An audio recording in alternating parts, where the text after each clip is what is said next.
Okay, the next question is, tell me about a time when you failed to meet a deadline. What happened and how did you handle it? Here's a good answer. In a previous project, I was tasked with implementing a new feature and underestimated the time it would take due to unexpected challenges with a legacy codebase. The deadline was approaching, and it became clear that I wouldn't be able to finish on time. Rather than pushing through alone, I informed my manager and the team as soon as I realized the issue, explaining the technical complexities I'd encountered. Together, we adjusted our priorities. I suggested dividing the feature into smaller components that could be delivered in stages. This allowed us to release part of the functionality on schedule, giving stakeholders visibility into the progress and reducing impact on other teams. Afterward, I made it a priority to improve my project estimation process, building in time for unforeseen complications. Since then, I've become more accurate with timelines by consulting with team members earlier on and assessing potential roadblocks ahead of time. Why this works? It should work well because 1. Transparency. Informing the team as soon as a delay was evident demonstrates accountability and clear communication. 2. Problem solving. Proposing a staged approach shows initiative to mitigate the impact. 3. Growth mindset. Taking steps to improve time estimation skills indicates a commitment to learning from mistakes. What you should avoid saying. 1. Blaming external factors alone. Avoid placing full blame on external reasons like, the code was a mess, or the project requirements changed. This can imply a lack of responsibility. 2. Hiding the delay. Saying, I tried to make up the time by working longer hours without telling anyone, might suggest you avoid transparency, which can be a red flag in collaborative environments. 3. Lacking a clear solution. Don't leave the response without a solution. For example, ending with I missed the deadline and we eventually finished it later doesn't show initiative or how you address the issue. 4. No improvement plan. Avoid implying you'd repeat the same mistake. Mentioning how you learned to improve deadline estimates and manage time more effectively will convey growth. Thanks for watching. For more tech interview questions, please go to bowsiate.com. Okay, the next question is, tell me about a time when you received difficult feedback. How did you handle it and what did you learn? Here's a good answer. I was working on a high-visibility project where I was responsible for implementing a key feature that would impact the entire user interface. I put a lot of thought into the design and functionality, and I was quite excited about it. However, during a code review, my manager and a senior engineer both provided critical feedback, suggesting that parts of my implementation didn't align with our performance standards and were causing an unexpected delay in load time. At first, I was a bit surprised by the extent of the feedback since I had tested everything locally and hadn't anticipated any issues. However, I knew that they had a point, so I took a moment to set aside my initial defensiveness and really listen to their specific concerns. I asked them for specific examples of areas that needed improvement and how they might approach the problem differently. This led to a productive discussion where I learned some new techniques for profiling code performance and strategies for optimizing UI rendering. I implemented their suggestions, and actually we saw a measurable improvement in load times. Reflecting on this experience, I learned that feedback, especially when it's difficult, often provides a chance to learn and grow. It taught me to approach challenges with a mindset of curiosity rather than defensiveness and showed me the value of seeking guidance from more experienced team members. Since then, I've become more proactive about seeking feedback early in the development process to ensure I'm aligning with best practices right from the start. Why this works? It should work well because 1. Receptiveness to feedback. We value engineers who can take feedback in stride and use it constructively. 2. Proactive learning and curiosity. Showing that you sought to learn from your team demonstrates growth mindset. 3. Collaboration. By actively asking for input and working through the issues together, you show a collaborative spirit. 4. Commitment to quality. Highlighting how you improved your work aligns well with companies' focus on impact and results. What you should avoid saying. 1. Blaming others.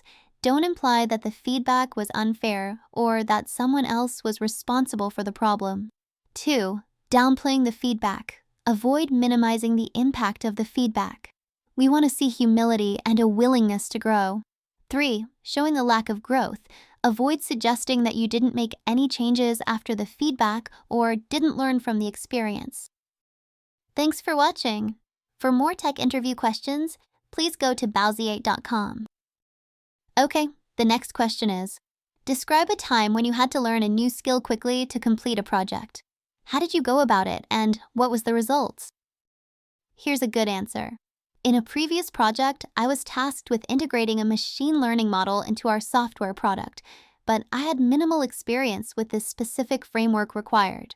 I had a limited time frame to learn the framework, train the model, and ensure it worked effectively within our system. To tackle this, I started by breaking down the skill into manageable pieces. I identified the key areas I needed to focus on, understanding the framework's architecture, working with datasets, and learning the deployment tools we'd need to integrate it seamlessly.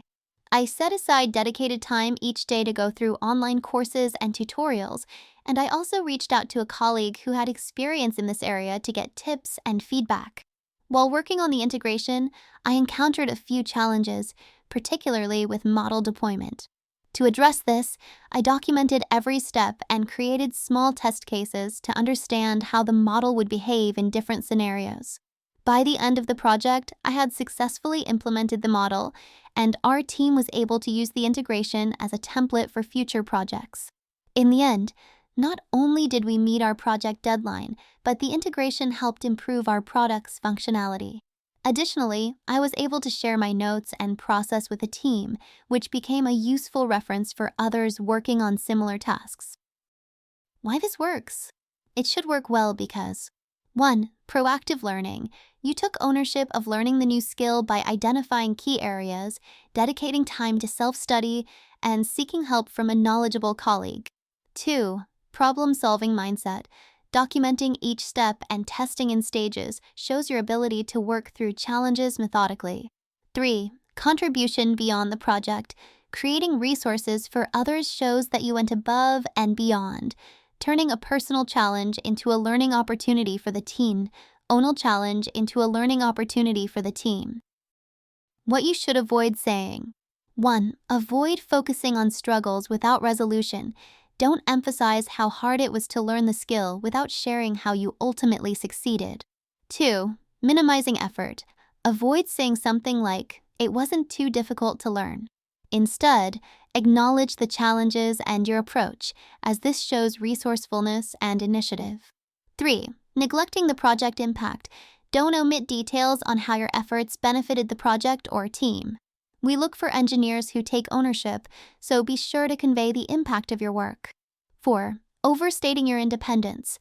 While it's good to show initiative, don't imply that you avoided asking for help. We value collaboration, so mentioning that you sought advice shows humility and a team-oriented approach. Thanks for watching.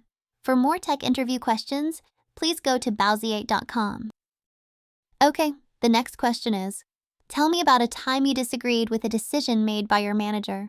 How did you handle it, and what was the result? Here's a good answer. In a previous role, our manager decided to prioritize a new feature for a product release, which I felt could compromise some core functionality improvements we had been working on. I believed that focusing on the core improvements would enhance user experience and reduce long-term technical debt, while the new feature seemed to have a high cost but a more limited impact. I approached the situation by gathering data on how the core improvements would improve performance and reduce maintenance costs. I also gathered feedback from our support and QA teams, who highlighted frequent user issues related to the areas we were planning to improve. With this information, I scheduled a meeting with my manager to share my perspective. I emphasized that I understood the importance of the new feature and how it aligned with our business goals, but I outlined the potential downsides of deprioritizing the core improvements. My manager appreciated that I had approached the situation constructively and with supporting data. Although the decision was ultimately made to go forward with the feature, my manager proposed a compromise where we could allocate time in the next sprint to address some of the highest impact core improvements. As a result, I felt my input was valued, and we made a plan to revisit the core improvements shortly after the release. It also strengthened my relationship with my manager, as they could see that I was invested in the long-term success of the product and willing to speak up when I believed it was necessary. Why this works? It should work well because 1. Constructive approach. Rather than resisting or disregarding the manager's decision, you took the time to analyze and thoughtfully present an alternative. 2. Data-driven thinking.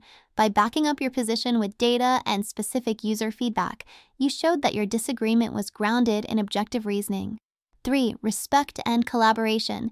You respected your manager's decision while still advocating for what you felt was best, which shows emotional intelligence and maturity. 4. Flexibility and team focus.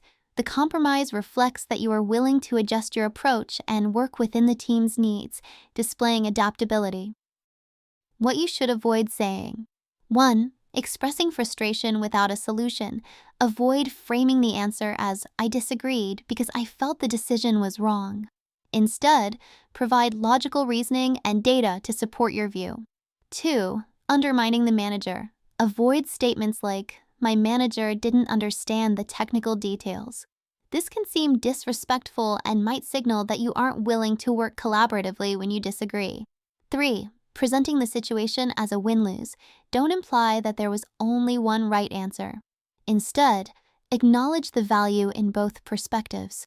Saying something like, "I let my manager make their choice, but didn't think it was the best one," sounds dismissive and rigid. 4. Being too focused on your own solution. Avoid giving the impression that you are unwilling to compromise. Instead, highlight your openness to finding a solution that considered the needs of the team and project. Thanks for watching. For more tech interview questions, please go to bowsiate.com.